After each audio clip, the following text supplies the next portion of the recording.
नमस्कार, आप देख रहे हैं भारत एक्सप्रेस और मैं हूं आपके साथ आंचल मित्तल।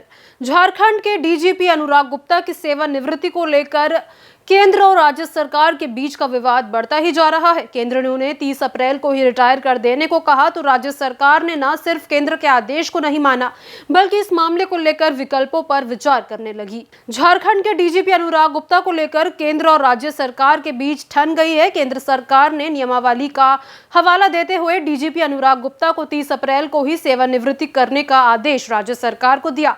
तो अब राज्य सरकार ने 30 अप्रैल बीतने के बाद ना उन्हें सेवानिवृत्ति किया बल्कि उन्हें लेकर तरह तरह के विकल्पों पर भी विचार कर रही है। सत्ताधारी दल का कहना है कि राज्य सरकार को जो उचित लगेगा वही करेगी और ये राज्य सरकार का क्षेत्राधिकार है। पर भी असर पड़ रहा है। केंद्र कहता है कि हटाइए, राज्य सरकार विकल्पों पर विचार कर रही है। इससे लगता नहीं है कि झारखंड की छवि खराब हो रही है? देखिए, छवि खराब होने की बात नहीं है। राज्य सरकार के अपने तर्क हैं, केंद्र सरकार के अपने तर्क हैं। जो कुछ भी झारखंड सरकार ने किया था वो इंस्टांस, वो उदाहरण दूसरे राज्यों में भी पहले हम लोगों ने देखा है, तो फिर झारखंड में क्यों नहीं? झारखंड की विधि व्यवस्था, झारखंड की सुचारू रूप से यहाँ लॉ एंड ऑर्डर मेंटेन रहे, ये बहुत प्रारंभिक विषय है हम लोगों के लिए। हर हाल में इससे कोई समझौता हम लोग नहीं कर सकते हैं। तो बेहतर पुलिसिंग के लिए अगर कोई निर्णय सरकार लेती है और नियम संगत निर्णय लेती है, जैसा हमने बोला एक दो राज्यों में पहले भी ऐसा हो चुका है जहां बीजेपी शासित राज्य थे, तो फिर झारखंड के साथ ऐसा बर्ताव क्यों? एक सवाल जाति जनगणना पर फिर से है कि आजसू ने सरना धर्म कोड के कॉलम की मांग की है कि जाति जनगणना का समर्थन भी किया है और सरना धर्म कोड के कॉलम की मांग की है। आप लोगों की मांग रहती थी है, तो आजसू ने भी कर दिया समर्थन आपका। देखिए, जैसे जातीय जनगणना सामाजिक न्याय भाजपा नेताओं के मुंह से निकलता ही नहीं था, अब उनके मुंह से भी निकलने लगा।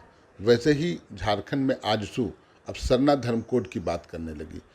ये बेसिकली माने जाते हैं, आजसू पार्टी जनजातीय विरोधी है, आदिवासी विरोधी लोग उसमें हैं। आदिवासी विरोध के नाम पर ही पार्टी खड़ा करते हैं ये लोग। तो अब इनको लगने लगा कि तो मजबूरी है, क्योंकि सरना धर्म कोड तो होके रहेगा, आज हो कल हो। ये हठधर्मी सरकार को हम लोग झुका के मानेंगे। जैसे किसानों ने अपने आंदोलन से इनको रोल बैक किया था, घुटनों पर ला दिया था, हम लोगों ने भी हम जो भी करना पड़े सड़क से लेकर सदन तक। लेकिन इनके तो नेता, इनके तो एक प्रतिनिधि हैं सदन में, संसद में, क्यों आज तक एक भी बयान बता दीजिए। और हमारा विधेयक वहाँ पड़ा है, लंबित है, उस पर क्यों नहीं आवाज़ उठाते हैं ये लोग? और जब विधानसभा में बहस होती है तो ये वॉकआउट कर जाते हैं। क्रेडिट किसको मिलेगा? क्रेडिट की बात नहीं है, हम क्रेडिट सोच के नहीं, हमें अधिकार दिलाना है अपने लोगों को, उन्हें वो अधिकार हम दिला के रहेंगे और क्रेडिट तय करने का काम जनता करेगी। उधर बीजेपी कह रही है कि झारखंड की सरकार संविधान और नियमावली को मानती ही नहीं। इसका बड़ा उदाहरण हाल ही में सरकार के कैबिनेट मंत्री द्वारा ये कहा जाना है कि शरण संविधान से ऊपर है। ऐसे में आखिर राज्य सरकार से क्या उम्मीद की जाए? बीजेपी कह रही है कि केंद्र ने अपना काम किया है, अब निर्णय राज्य सरकार को लेना है। अगर लोकतंत्र को संविधान के दायरे में रखकर चलना है तो डीजीपी के मामले में फैसला तो लेना ही होगा। राज्य सरकार के बीच जिस तरह का चल रहा है, 30 तक रिटायर करना था, राज्य सरकार ने कोई निर्णय नहीं लिया, क्या इसको कैसे देखते हैं? देखिए, केंद्र का जो है, केंद्र हो या राज्य हो, पूरे नियमावली से चलती है।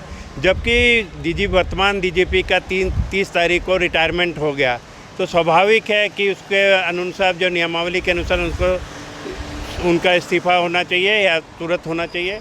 लेकिन अब पता नहीं, राज्य सरकार अपना स्वार्थ की राजनीति करती है, उनके सामने ना कोई संविधान है, कोई ना नियम है। अब वो अपने हिसाब से उनको बनाए रखे हुए हैं। अब ये आगे क्या करते हैं, केंद्र को क्या जवाब देते हैं, इनके ऊपर निर्भर करता है। लेकिन आप भी, सारी देश की जनता, राज्य की जनता भी जानती है कि कुछ होना नहीं है। जो यहाँ वर्तमान जो है, कोई नियम और कोई संविधान और कोई कानून नहीं है। जबकि इनकी एक मंत्री हैं, खुद कहते हैं कि भाई ये संविधान से ज़्यादा उनके अपने धर्म का ऊपर है कि वो मानते हैं, तो संविधान का यहाँ कोई मौलिक भाव नहीं है, यहाँ कुछ ही उनका इज्जत ही नहीं है। अब उनको तय करना क्या करेंगे नहीं करना है। केंद्र तो इस पे अड़े हुए हैं कि भाई इनका इस्तीफा होना चाहिए। अनुराग गुप्ता को लेकर केंद्र और राज्य के बीच जिस तरह का टकराव है उसमें ये जानना भी जरूरी है कि अनुराग गुप्ता वही अधिकारी है जिन पर रघुवर दास के सीएम रहते राज्यसभा चुनाव के समय सरकार के पक्ष में काम करने के आरोप इसी विपक्ष ने लगाए थे। और अब हालात ये है कि उस समय का विपक्ष आज अब सत्ता में है तो उन्हें बचाने की हर कवायद में जुटा है। झारखंड के डीजीपी की सेवानिवृत्ति का मामला कितना तूल पकड़ेगा ये तो केंद्र और राज्य सरकार के बीच लिए गए फैसले से पता चलेगा, क्योंकि केंद्र ने अपनी बात कह दी है और राज्य सरकार को अपनी बात कहनी है। लेकिन डीजीपी जैसे पद को लेकर जिस तरह का विवाद केंद्र और राज्य के बीच चल रहा है ये भारत जैसे लोकतंत्र के लिए अच्छे संकेत नहीं माना जा सकता। भारत एक्सप्रेस के लिए कैमरामैन धर्मेंद्र के साथ मधुकर आनंद, रांची।